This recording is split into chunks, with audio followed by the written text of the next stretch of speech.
Rothschild's bankers humiliates Obama. America is the biggest tax haven in the world, they say. This is a statement made after the Panama Papers, consisting of over 11.5 million documents, leaking people that have offshore accounts for tax evasion and tax avoidance. So, in his speech yesterday, following the Treasury's crackdown on corporate tax inversions, Barack Obama, the President of the United States, blamed poorly designed laws for allowing illicit money transfers worldwide.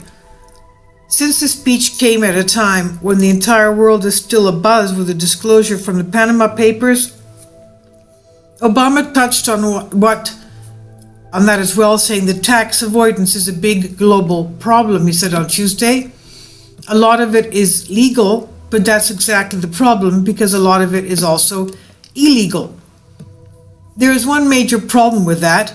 All of the countries in the world, it is none other than the country of which Obama is president of the United States that has become the world's favorite offshore tax haven destination.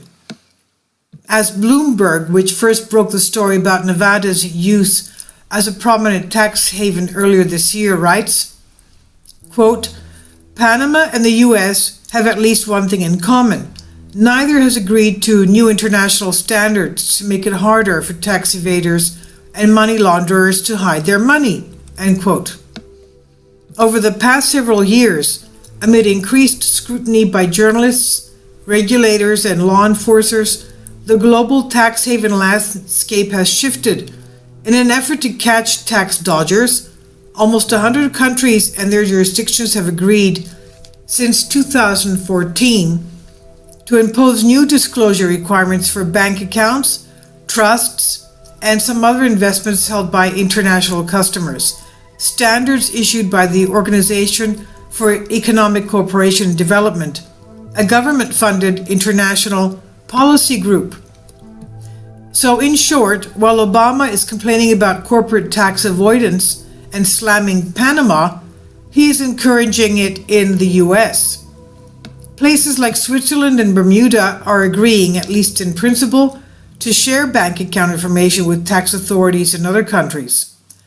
Only a handful of nations have declined to sign on. The most prominent is, you won't believe it, the United States. The other one is, of course, Panama, and we just saw what happened there. The latest reporting underscores the secrecy in Panama, said Stephanie Ostfeld, the acting head of the U.S. Office of the Anti-Corruption Group Global Witness. She says, what's lesser known is the U.S. is just as big a secrecy jurisdiction as many of those Caribbean countries and Panama. We should not want to be the playground for the world's dirty money, which is what we are right now, end quote. For Obama, however, it's important to not let facts get in the way of good speech or welcoming the dirty laundering money of the world's uber wealthy, be they criminals or not, as they transfer their wealth from Panama to Nevada, Wyoming, and other tax sheltering destinations in the USA. To be sure, the U.S. has taken steps to keep track of U.S. assets abroad, but not of foreign assets in the USA. In 2010, Congress passed the Foreign Account Tax Compliance Act, or FACTA, as the U.S. Justice Department began prosecuting Swiss banks for enabling tax evasion. FACTA forces certain financial firms to disclose to the Internal Revenue Service of any foreign accounts held by U.S. citizens. FACTA doesn't, however, bind banks to provide information on foreigners with U.S. accounts to regulators abroad.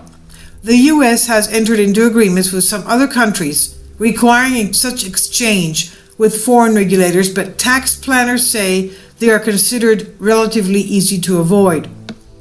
That's where the OECD came in with its own international take on FACTA that the U.S. declined to sign. Panama has been one country which has done everything in its power to delay and dilute its compliance with OECD regulations. In a January interview, an official at Trident Trust Company, a big provider of offshore vehicles, said it was seeing a large number of accounts moving into Panama because of its weak commitment to the OECD regulations. He said, "The Panama office was extremely overworked because a lot of people are re-domiciling to Panama from the British Virgin Islands and Cayman," said Alice Rokar, the Trident official based in South Dakota. In late February, OECD officials said publicly that Panama had been removed from the list of committed jurisdictions that agreed to share information. The latest coverage of shell companies created by a Panamanian law firm could give the OECD new ammunition to put pressure on the country to sign onto the information sharing agreements, some tax experts said. But while one can criticize Panama, and with cause, for enabling tax evasion, at least its leaders don't pretend to be saints who do precisely what they condemn. Far less can be said about Obama. Quote, "The US doesn't follow a lot of the international standards, and because of its political power, it's able to continue," end quote, said Bruce Zagaris, an attorney at Berliner Corcoran and Rao LLP, who specializes in international tax and money laundering regulations. He says, "It's basically the only country that can continue to do that. Others like Panama have tried, but Panama can't punch as high as the US can." The confirmation just that in a statement issued Monday by OECD Secretary General Angel Gurria, the OECD said Panama is the last major holdout that continues to allow funds to be hidden offshore from tax and law enforcement authorities. The statement didn't mention the US, which is the OECD's largest funder. And there it is, the US, simply because it is the biggest and the wealthiest bully in the yard, can dispense morality all day long, but just don't ask it to practice what it preaches. Meanwhile, advisors around the world are increasingly using the US resistance to the OECD standards as a marketing tool, attracting overseas money to the US. State-level tax and secrecy havens like Nevada and South Dakota potentially keeping it hidden from their home governments. Advisors such as Rothschild, profiled initially by Bloomberg's Jesse Drucker, says, Rothschild's, the century-old European financial institution, has opened a trust company in Reno, Nevada, a few blocks from the Hara and El Dorado casinos. It is now moving the fortunes of wealthy foreign clients out of offshore havens such as Bermuda, subject to the new international disclosure requirements, and into Rothschild-run trusts in Nevada, which are exempt. For financial advisors, the current state of play is simply a good business opportunity. In a draft of his San Francisco presentation, Rothschild's Penny wrote that the U.S., quote, is effectively the biggest tax haven in the world, end quote. The U.S., he added, in language later excised from his prepared remarks, lacks, quote, the resources to enforce foreign tax laws and has little appetite to do so, end quote. And that is all we need to know.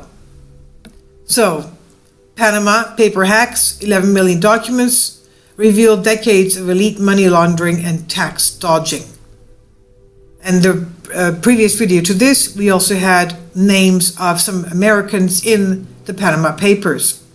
I'll leave links below for you for this. This is April 6th on The Daily Sheeple by Tyler Durden.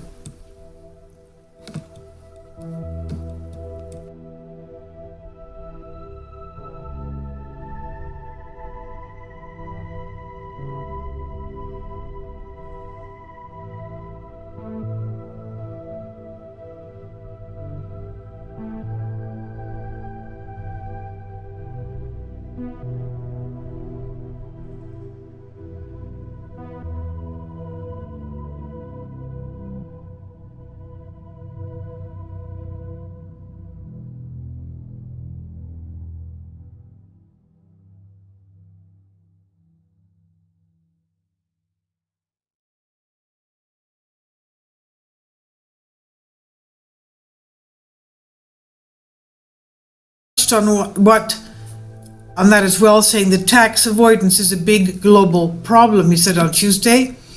A lot of it is legal, but that's exactly the problem, because a lot of it is also illegal. There is one major problem with that. All of the countries in the world, it is none other than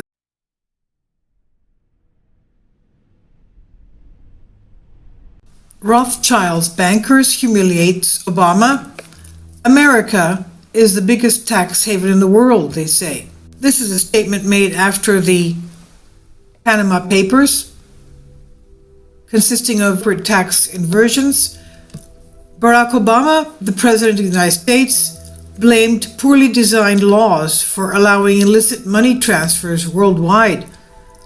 Since the speech came at a time when the entire world is still abuzz with the disclosure from the Panama Papers, Obama touched over 11.5 million documents, leaking people that have offshore accounts for tax evasion and tax avoidance.